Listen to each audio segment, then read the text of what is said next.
deal best. Now the Kha'Zix, who already is a situational ganker at best, doesn't necessarily have a obvious lane to gank. He wants to try and help the Camille get ahead because it is melee versus range, and it could all fall apart. So extra balls thrown in the air. The juggling act for Ever8 is more tricky, but it does fit their core style better. So we'll wait to see what that actually means for a Game 2 performance. Yeah, Keen needs to get the ball rolling very early on. Get ahead of this Jace so we can have that split pushing potential there for all the attention of Jin Air, and then have the rest of the team wreak havoc and take objectives around him. We'll see if he can hit that point. We'll see if Septed is going to have a better time in that mid lane. Had some pretty nice shockwaves by the end of the game there in game number 1. But overall, Ever8, they need to step up to the plate if they're going to find a victory here, if they're going to take us to game number 3. And Jin Air, with their slim hopes of playoffs, want to win 2-0, throw the gauntlet to Afrika. Their spot in playoffs may be decided by the end of today. All right, well, let's see what happens as we load up for game number 2. Ever8 looking to turn things around. Jin Air looking for the closeout to keep those playoffs hopes alive. Let's dive onto the rift. Jin Air versus Ever8.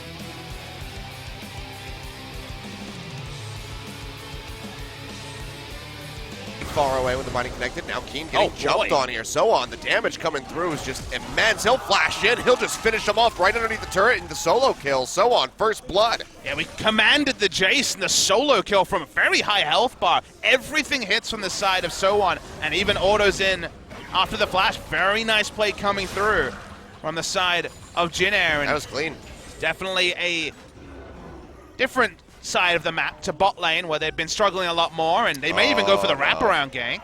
I mean, Keen, he does have the ultimatum ready to go. They will be looking for the dive in, perhaps. TP coming through here as well from Kuzan.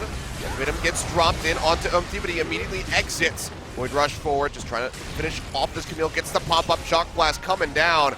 Rocket will hit one more. Auto will finish him off. Has to get the flash in as Teddy goes dangerously low. Duel flashing in underneath the turret in the bottom lane. Comes up with the kill, but the dark binding is there in the end from Snowflower to go ahead and make it a 1-for-1. He would have got a reset on his jump, but I think he didn't have enough when all the outer turrets were down so early in the game. It feels like they've been raining terror for a long time, but the game's been short. Well, it's going to be Keen going forward here with the hook shot. TP immediately coming down from the side of Kuzan, but Malrong's wrapping around the back with the ultimatum coming through. Almost finds that 1v1 interrupt kill. on the teleport as well. So on, yeah.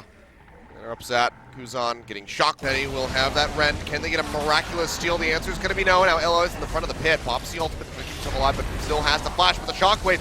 Clips in onto So-On. Finds the kill, and now they're looking for more because Jin Air is stuck into the pit.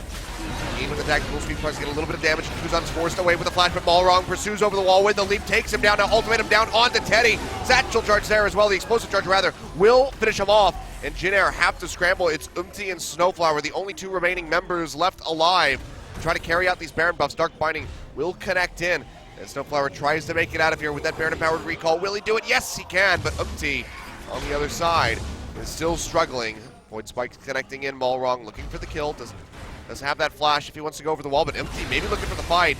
Malrong just buying a little bit of time here for the rest of his squad to arrive, but doesn't even need it. Comes up with a solo kill, and it's only going to be one Baron buff going over to Jin Air. I mean, Jin Air Green Wings didn't have a Baron confirm and turn comp. They could really only do one. That's why it was the killing fields for Ever8 on the back end. Feels reminiscent what we got in the late stages of Game 1. The objective is off the map. The gold is still there, but the gold lead is pretty slight by the standards of this series. 6,500 gold only. I mean, it's worth taking this one up, and Keen's TPing in from the bottom lane. They would have to confirm yet again from Teddy on that Callista. Now flash away, not going to be finding anything with that. Pulverizes Ella.